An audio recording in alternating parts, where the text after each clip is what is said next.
Everyone, সবাইকে শুভ সকাল। তো আজকে এর আগের দিনে পিঠে বানিয়েছিলাম, যারা যারা ভিডিওটা দেখেছো তারা হয়তো জানো। তো গরম গরম তো রাত্রেবেলা খেয়েছি, আর তার থেকে বড় কথা হচ্ছে গরম গরমের থেকেও ভালো লাগে হচ্ছে বাসি পিঠেটা, তার পরের দিনে যেটা। তো এখন খাবো সকালবেলায়। হ্যাঁ, সকালবেলায় জলখাবারের খাওয়া হয়ে যাবে। তো চলো তোমাদেরকে দেখাই। কালকে রাতে তো পিঠেটা অনেকটা ঝোল হয়েছিল, আর এখন কিন্তু অনেকটা দুধটা টেনে নিয়েছে।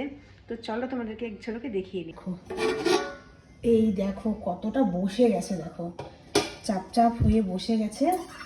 কারণ একটু যখন বানাতে হয় তখন কিন্তু পাতলা পাতলাই বানাতে হয়, তা না হলে কিন্তু বেশি গাঢ় বানালে আবার কিন্তু তার পরের দিনে একদম শুকিয়ে যাবে। এই দেখো এখন খাবো, এখন ঠিকঠাক পুরো। বাসি পিঠে খেতে কার কার ভালো লাগে বলো তো?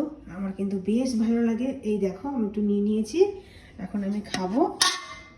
এই দেখো এখন খাবো এই যে বাসি পিঠে, খুব সুন্দর হয়েছে। এর আগের দিনে গরম গরম খেয়েছি তো একটু মিষ্টিটা একটু কম কম লেগেছে, কিন্তু ঠান্ডা হয়ে গেছে বলে একদম পুরো ঠিকঠাক পুরো মিষ্টিটা। কার কার খেতে ভালো লাগে অবশ্যই কমেন্ট করে জানিও।